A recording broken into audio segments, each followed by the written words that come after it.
அனைவருக்கும் வணக்கம். எம்ஆர் சேனலூடாக அனைத்து நேயர்களுக்கும் கிறிஸ்மஸ் வாழ்த்துக்களை தெரிவித்துக் கொள்றோம். இன்றைக்கு கிறிஸ்மஸ் தினத்தை முன்னிட்டு நாங்கள் வீட்டில் சின்ன ஒரு விருந்தொண்டு ரெடி பண்ணி வச்சுக்கபடியா நாங்கள் அதுக்கு இன்றைக்கு ஒரு சின்ன டெசரை இப்போவே ப்ரிப்பேர் பண்ணி வைக்க போகிறோம். இப்போ அதுக்கு அதோட பேர் பெனக்கொத்தான்னு சொல்லுவாங்க. அப்போ அதுக்கு தேவையான பொருட்கள் என்னன்றதை பற்றி பார்ப்போம். இதில் ஜெலத்தீன் எடுத்து வச்சுக்கேன். ஜெலத்தீன் சொல்லி இப்படி சதுரமாக இருக்கும். இது 7.5 PS போட்டுக்கொள்ளலாம். இதில் வனி காய் எடுத்து வச்சுக்கேன். இது தேவையான அளவு சேர்த்துக்கொள்ள போகிறேன். 1 லிட்டர் கிரன் லிக்விட் எடுத்துக்கொள்ள போகிறேன். அதுக்கு 1/2 லிட்டர் பால் எடுத்துக்கொள்ள போகிறேன். வனி லிக்விட் கொஞ்சம் தேவையான அளவு சேர்த்துக்கொள்ள போகிறோம். சீனி எடுத்து வச்சுக்கேன் 1/4 கிலோ. சரி, தேவையான பொருட்களை தொடர்ந்து செய்முறைக்குள்ளே செல்வோம். சரி, இப்போ சட்டியை நாங்கள் அடுப்பில் வச்சுட்டு நாங்கள் கிரன் லிக்விட்டை சட்டியில் சேர்த்துக்கொள்கிறோம். நாங்கள் சட்டியை ஆல்ரெடி கொஞ்சம் ஹீட் பண்ணுறக்கா போட்டு விட்டபடியா வேகமாக வந்துடுமெண்டக்கா நாங்கள் முதலில் போட்டு விட்டு நாங்கள் இப்போ அடுத்ததாக நாங்கள் 1/2 லிட்டர் பால் அளந்து எடுத்து வச்சிருந்தாங்களோ பாலையும் சேர்த்துக்கொள்கிறோம். அதனை தொடர்ந்து சீனியை இதுக்குள்ளே சேர்த்துக்கொள்ள போகிறோம்.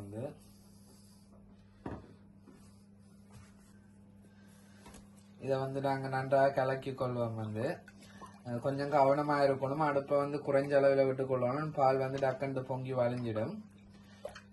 சரி, இப்போ இது கொதிச்சு கொண்டிருக்க கேப்பில் நாங்கள் இதை குளிர் தண்ணியில் ஊற போடணும். அப்போ தான் சரியாயிடும். சுடு தண்ணியில் ஊற போடக்கூடாது, குளிர் தண்ணியில் ஊற போட்டுக்கொள்ளணும். பால் இப்போ ஓரளவு கொதி ஏறி கொண்டிருக்கு. அந்த டைமில் நாங்கள் வெனி லிக்விட்டை வாசத்துக்காக சேர்த்துக்கொள்கிறோம். இது உங்களுக்கு தேவையான அளவுக்கு சேர்த்துக்கொள்ளலாம். அதோட சேர்ந்து அந்த வனிக்காயும் நாங்கள் தேவையான அளவு சேர்த்துக்கொள்கிறோம். இது வாசத்துக்காகவும் தான் போடுறது நீங்கள் உங்களோட தேவைக்கேற்ற மாதிரி பயன்படுத்தி கொள்ளலாம். வடிவாக நன்றாக கிண்டி விட்டுக்கொள்கிறோம். அடுப்பை வடிவாக குறைந்த அளவில் விட்டுட்டு நீங்கள் கவனமாக இருக்கணும், இல்லைண்டா பொங்கி வளைஞ்சிடும்.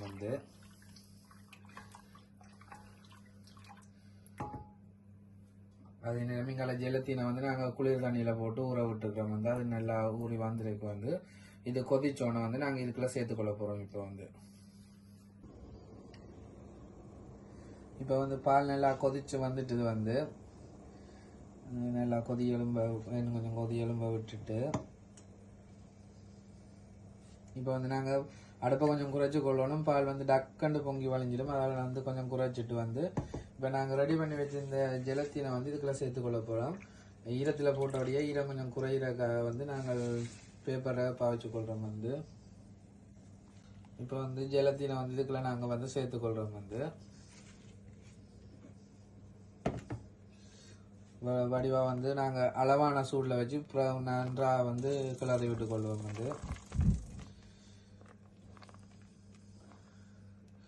இப்போ இன்னொரு கொதி வந்த அப்புறம் நாங்கள் இதை 1/2 கிலோ போட்ட ஜெலத்தீன் வடிவாக கரைஞ்சி பாலோடு சேர்ந்தா தான் இறுக்கமான ஒரு தன்மை ஜெலித்தன்மையாக வரும். இந்த டெசர் இத்தாலியன் உணவங்களை கூட பாவிப்பாங்க. இத்தாலியன் டெசராக தான் இது பாவிக்கிறாங்க. குடியலான பிரெஞ்சு ரெஸ்டாரண்ட்களையும் இருக்கு. ஒரு டெசர் ஒரு ஆள் சாப்பிட்றேன்னு பார்த்தா 8 யூரோ 9 யூரோ இடத்துக்கிடம் வித்தியாசப்படும். அப்போ நாங்கள் எளிய முறையில் இந்த 5-6 பொருட்களை பாவிச்சு நாங்கள் வீட்டிலேயே தயாரித்து கொள்ளக்கூடிய மாதிரி இருக்கும். ஆகவே நீங்களும் ட்ரை பண்ணி பாருங்க இந்த ரெசிபியை. நல்லா இருந்தால் கமெண்ட் பண்ணுங்க, பிடிச்சிருந்தா லைக் பண்ணுங்க, ஷேர் பண்ணுங்க. அடுத்த வீடியோவில் உங்களை சந்திக்கும் வரை எம்ஆர் மயூ.